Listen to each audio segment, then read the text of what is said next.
Bom dia, pessoal. Boa tarde, boa noite. Tudo bem? Eu sou o Daniel Amorim e vou estar trabalhando com vocês aqui alguns temas de história. Hoje, como seria um primeiro vídeo, né, uma primeira introdução assim sobre alguns temas que caem no Enem, eu notei que cai bastante questões sobre Primeira Guerra Mundial, nacionalismos, identidade nacional. E acredito que a Primeira Guerra Mundial é um tema que ela vai dentro desse tema, vai ter diversos conceitos históricos importantes para a gente trabalhar, tá? Vamos trocar uma ideia sobre isso, vamos pensar um pouquinho sobre os antecedentes da guerra, sobre o durante a guerra e o pós-guerra. Isso dividido em alguns vídeos, tá? Então fiquem espertos, vai ter uma playlist ali que vocês podem acompanhar, beleza? Vamos lá. Pessoal, aqui na tela vocês estão vendo ali já, né? A gente vai começar já com essa capa aqui, meio impactante, né? É uma imagem forte, mas é importante. Por quê? Pessoal, temos que ter em mente que a guerra, ela não é uma coisa bonita, agradável de se viver, né? Não é uma coisa emocionante, não é uma coisa igual aquele sentimento que é passado pelos videogames, pelos filmes de guerra, de heroísmo, né? Na verdade, o que a gente vê da guerra, acompanha ali comigo, é um cenário realmente devastador, tá? Então, por isso que a gente começa já com uma imagem impactante dessa. Se a gente estivesse trabalhando em sala de aula, a gente poderia passar alguns vídeos de videogames, né, que eu gosto de começar assim, para mostrar a diferença do que é vendido nessa indústria da mídia, né, do que é a guerra e da realidade. Aqui nas fotos, ou no estudo da história, a gente vê a realidade da guerra, que ela não é bonita, não é legal, tá? Então vamos pensar um pouquinho aqui agora, né, sobre esse conflito e tudo que está envolvido por trás dele. Avançando aqui. Pessoal, olhem só. A gente começa aqui, né, quando a gente pensa no estopim da Primeira Guerra Mundial, o que levou à Primeira Guerra Mundial, a primeira coisa que a gente pensa, né, e que também, às vezes, quando a gente vai estudar, é bem demarcado isso, foi, né, que é o assassinato do arquiduque Francisco Ferdinando, né? A gente geralmente encontra essa resposta, que o assassinato, né, do príncipe herdeiro do Império Austro-Húngaro foi o estopim, foi o que levou ao início da Primeira Guerra Mundial. Mas temos que compreender que existe todo um processo histórico por trás que leva a isso, né? Então, o assassinato, ele foi uma última gota num copo que já estava cheio e que aí sim, com essa última gota, transbordou, tá? Mas existiam muitas outras coisas por trás disso, né? Existiam várias tensões, várias disputas, vários interesses que aí num processo histórico, uma acumulação de coisas, de sucessões de fatos, aí vai levar, né, ao finalmente alguém ter a atitude, ter a iniciativa de iniciar a guerra. Então vamos lá. Aqui no meme, inclusive, a gente consegue ver conflito nos Balcãs, nós vamos ver o que é isso, o assassinato de Franz Ferdinando, e aí jogando gasolina numa fogueira. A fogueira, daí sim, né, seriam as tensões nacionalistas e imperialistas na Europa. Né? Então, como eu falei para vocês, já estava pegando fogo. Não era tudo paz, tudo em calma, já estava tenso o clima, né? E isso foi só jogar gasolina na fogueira. Adiante, vamos lá. Conflitos mundiais. Então, o século XIX, pessoal, lembra lá, século XIX nós estamos falando de 1800, 1801 a 1900, tá? Esse é o século XIX. O século XIX, então, consolidou o estilo de vida da sociedade burguesa, especialmente na Europa, tá? E o capitalismo como modelo hegemônico na Europa e também nos Estados Unidos. Vamos relembrar aqui, né, que os Estados Unidos já era independente, já tinha feito, né, o seu levante contra a Inglaterra, né, e consolidado isso. Um dos efeitos das guerras napoleônicas, então, foi a consolidação desse estado da Europa, né? Ou melhor, diversos estados na Europa. Né? O século XIX é responsável, então, vai ser o século em que diversos reinos vão ser unificados e formar o Estado-nação. Tá? Esse é um período importantíssimo. Inclusive, quando a gente fala em modernidade, a gente está falando essencialmente do século XIX, que é onde as estruturas da sociedade vão se firmar, né, e vão se consolidar, assim como os estados nacionais. Tá? Por isso, um dos efeitos das guerras napoleônicas. Napoleão, né, como um agente da Revolução Francesa, especialmente dos ideais e da Revolução Burguesa, né?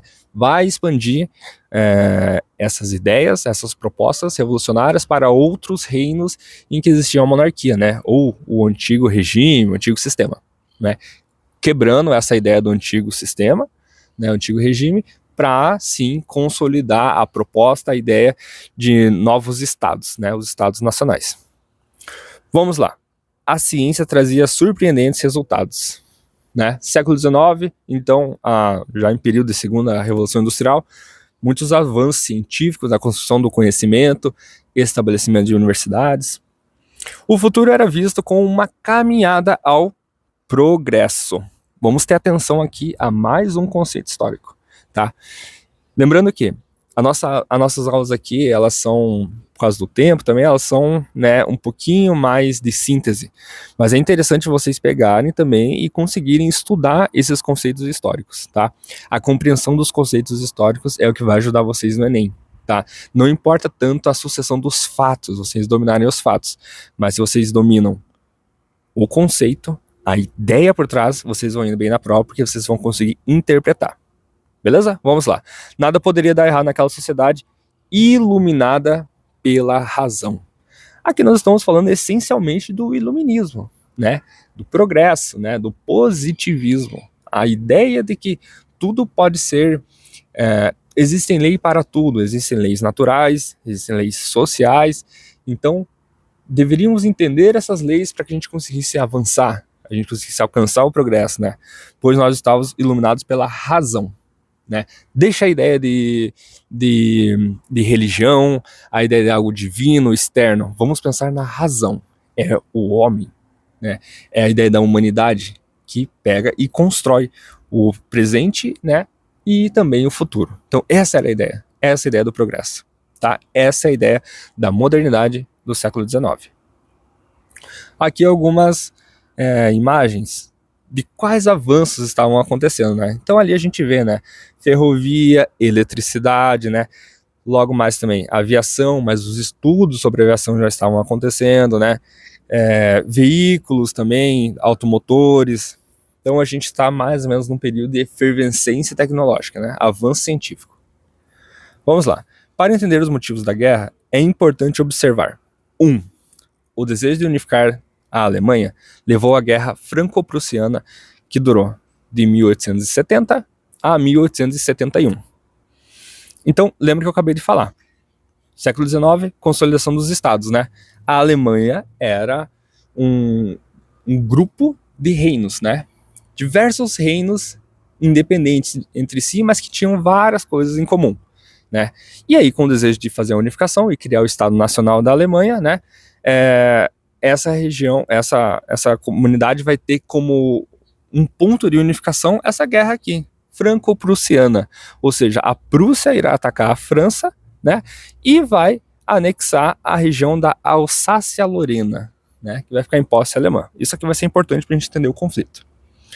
2. Inicia-se a polarização da Europa em 2 blocos imperiais. E 3. A corrida armamentista. Tá?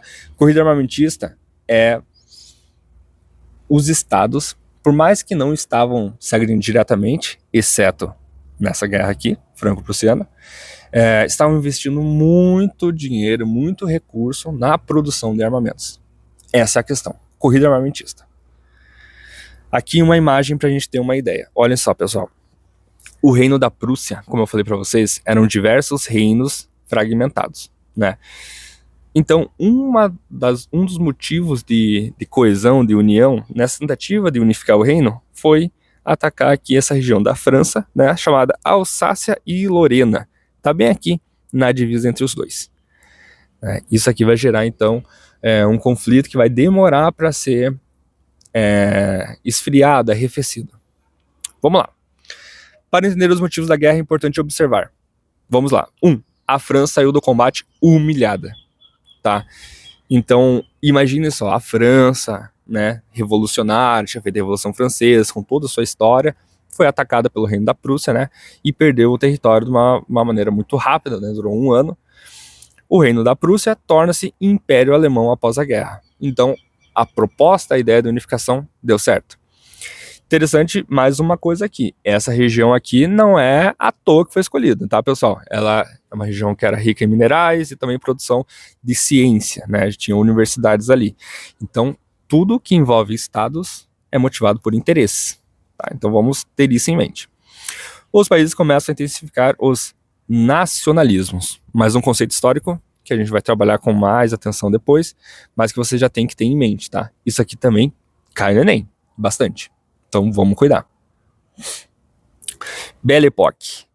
Já ouviram falar disso na escola, provavelmente, né? Então é esse período que a gente está vivendo aqui, tá? A Belle Époque seria o período de paz na Europa, tá? Que vai de 71, né? E até 1914. Essa paz, ela é meio, né? Mais ou menos. Não é exatamente uma paz, né? Porque vocês já viram até agora que estava vendo vários conflitos de interesse ali, né? Vários avanços de sobreposição de interesse de um estado para o outro, né? Então aqui a gente consegue ver nessa imagem maravilhosa aqui, né? Europa na Belle Époque por fora. Como nos é contada a Belle Époque? Evolução da ciência, evolução tecnológica, né? As pessoas vivendo o auge da sua civilidade nas cidades, na iluminada França, né? Mas por dentro da Europa o negócio estava meio tenso, né? Então a gente vê ali que tinham diversos conflitos acontecendo. Vamos lá, imperialismo. O Império Austro-Húngaro buscava o controle dos Balcãs. Atenção. O Império Otomano em declínio, porém rivalizava nos Balcãs novamente e África com outros impérios. O Império Russo, né, visava a expansão pela Ásia e controle dos Balcãs também. O Império Inglês controlava 1/4 dos territórios do mundo e o Império Alemão buscava a unificação. Vamos lá. O que é Balcãs que aparece tanto ali? Olha só, aqui tem um mapa para indicar para nós. Balcãs é toda essa região aqui, ó, que está com cores diferentes, estão vendo? Ó, aqui a gente tem a Itália no canto, né? E toda essa região aqui da costa seriam os Balcãs, tá? Então uma região ali encravada no meio da Europa, tá? Que estava em disputa por todos esses impérios. Aqui a gente pode ver um mapa ampliado, né, dos impérios. Então o Império Russo ali, tomando toda aquela parte, o Império Otomano aqui no que seria hoje a Turquia, a Áustria-Hungria, Império também, o Império Alemão ali, e a França, Espanha, né, que a gente pode ver ali. Então os Balcãs, pessoal, é essa região aqui, tá? Que estava em disputa. Inclusive, olha que nós temos aqui, ó, Sarajevo, local onde foi assassinado o príncipe herdeiro do Império Austro-Húngaro, né? Que aí sim vai dar aquele estopim, né? Ou seja, a última faísca para acender, de fato, né? Essa bomba que vai estourar, que vai ser a Primeira Guerra Mundial. Eu falei também sobre o Império Britânico, né? Que controlava... Eles diziam que o Império Britânico era um império onde o sol não se punha. Por quê? Olhem só nesse mapa aqui, que interessante. O Império Britânico, pessoal, eles tinham colônias que iam desde a Oceania até a América do Norte. Então vejam que o sol não se punha porque aonde estava se pondo o sol em um lugar, já imediatamente nascia no outro lado do planeta Terra, tá? Então essa era a dimensão do Império Britânico, né? Inclusive a gente vê que na África, né, eles conseguem territórios do norte ao sul da África, né? Inclusive projetos de criar ferrovias que ligassem o continente de norte a sul, né? Obviamente tudo isso aqui é interesse, né? Interesse em produtos minerais, na exploração do trabalho das pessoas, né? Então a gente vê que a Índia também estava sob controle deles, né? Ali a região da América do Norte também, né? Caribe também, inclusive, né? Com muita exploração do trabalho alheio, tá? Então o Império Britânico tinha colônia em todos os continentes e era o poder hegemônico dos mares. Imperialismo. Imperialismo japonês, né, visava então a expansão pela Ásia e vence uma guerra contra a Rússia. Lembra que a gente viu lá que o Império Russo tinha interesse de expansão também sobre a Ásia, né? Então aqui a gente vê que os dois entraram em conflitos e a Rússia vai acabar perdendo esse conflito. Isso aqui inclusive vai ser importante no processo de Revolução Russa, que aí vai gerar lá a União Soviética posteriormente, né? com os soviéticos no poder, tá? Já nesse processo histórico da Revolução Russa já tem também um início aqui, nessa guerra entre Japão e Rússia, que o Japão vai vencer. Outra coisa é o Império Estadunidense, né? Olha os Estados Unidos aí, né? Então, com expansão e controle sobre a América Latina, vence a Guerra Hispano-Americana e inicia a dominação pelo continente americano. Aqui umas imagens para ilustrar isso que a gente está falando, tá? Os Estados Unidos, então, com a sua doutrina Monroe, né? De América para os americanos, né? E aqui uma outra imagem que ilustra os Estados Unidos, né? Entrando no conflito entre Cuba e a sua metrópole, que era a Espanha, né? Para também ter esse controle sobre Cuba, né? Um local estratégico, muito próximo, né, às suas fronteiras. Aqui, então, uma imagem que fala sobre a partilha da África, né? Então, nessa ideia de imperialismo, esses estados europeus, eles tinham essa ideia, essa ânsia de conquistar mais territórios. Lembra lá do Império Inglês, né? Então, a África, ela é partilhada entre os europeus, né? E isso já vai gerar várias disputas de interesse também. Quem teria as melhores terras, quem teria mais partes do que outros, tá? Então, a África, o mapa da África foi literalmente fatiado entre esses estados-nações. Que aconteceu na Conferência de Berlim, né? Que aconteceu a partilha da África. Então foi exatamente isso. Se juntaram os países ali, né? Os impérios, para dividir a África. Falar, esse terreno é meu, aquele território é meu, aquele outro é teu.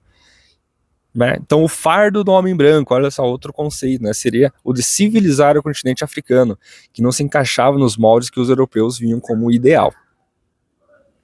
Essa então ficou a divisão da África. Vocês podem pausar o vídeo e ver, podem buscar na internet também, né, sobre isso. Inclusive indico se informarem mais, ler mais sobre isso.